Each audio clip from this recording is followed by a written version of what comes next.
Hello everyone, this is ASHWINI Sharma, a trainee of B.Ed 4th semester of Siliguri Paramedical College and Siliguri Primary Teachers Training College. I am here to teach a poem of class 11 of a CBSE board, and the topic or the title of the poem is The Voice of the Rain by Walt Whitman. Before starting, everyone is associated with rain. They have lots of memories. Obviously, they have gotten wet in rain, they hate rain, they love rain, everything is there. But here in this poem, what we will get to see is that the poet is having a conversation with the rain, and there are certain replies. There is a reply. The poem exactly describes what the rain has answered to the question that is asked by the poet. So before starting, what we need to do is we need to read the poem thoroughly first. So I'll be doing that first. The Voice of the Rain by Walt Whitman.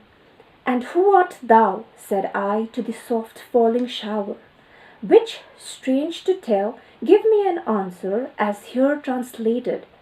I am the poem of earth, said the voice of the rain. Eternal I rise, impalpable out of the land and the bottomless sea. Upward to heaven, whence vaguely formed, altogether changed and yet the same. I descend to lave the droughts, atomies, dust layers of the globe, and all that in them without me were seeds only, latent, unborn. And forever by day and night I give back life to my own origin, and make pure and beautify it. For song, issuing from its birthplace, after fulfillment, wandering, wrecked or unwrecked, duly with love returns. This is the reading of the poem. Now for the explanation part, we will be dealing with each line. And who art thou, said I to the soft falling shower. The first line there is a question by the poet to the shower, that is the rain. Who art thou means who are you? The poet is asking the rain as to who are you? For which there is a reply given by the rain, which is translated on the third line onwards. Okay, then the reply is there. I am the poem of earth, said the voice of rain. See, the rain is replying to the poet, saying that she is the poem of the earth, where she rises eternally. That is, every time she just rises from the land and bottomless sea. As we know, evaporation is a process. So similarly here, that evaporation process is described in certain language which is used by the poet. Then, upward to heaven, whence vaguely formed, altogether changed and yet the same. The rain is saying that it goes from the land towards it rises upwards. Okay, when it rises, what happens is its form is changed. Yes, when it is coming out from the rain, it is like moist. The vapors are rising. Then after that in those three lines, there is described as vapor. The term is vapor for the rain. Then after that, they descend to lave the drought, atomies, dust layers of the globe.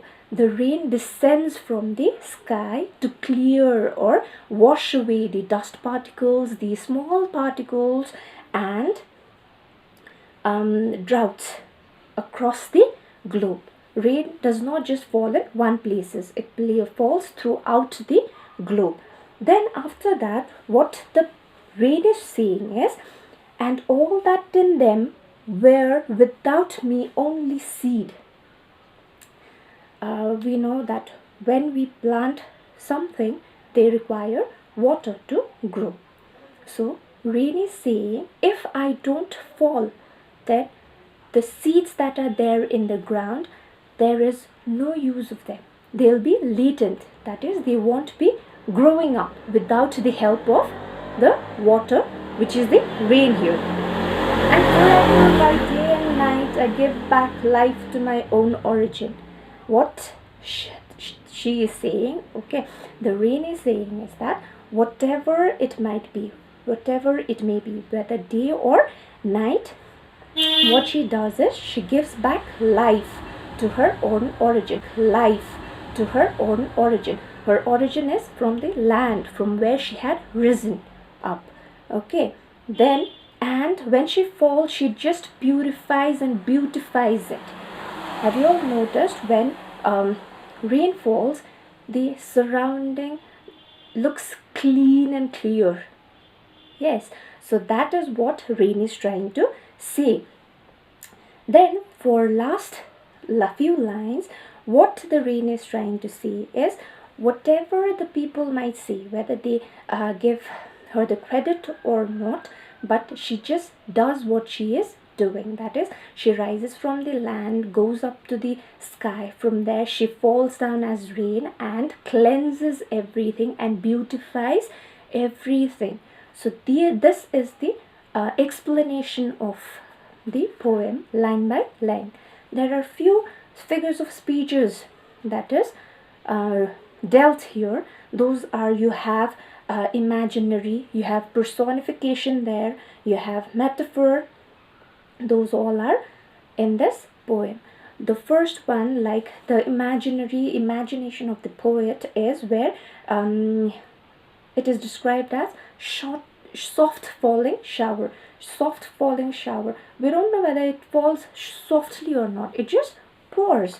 There is a heavy downpour, or there might be a mild rainfall. But here the poet has described as soft falling shower. That is one of your figure of speech, which is your imaginary.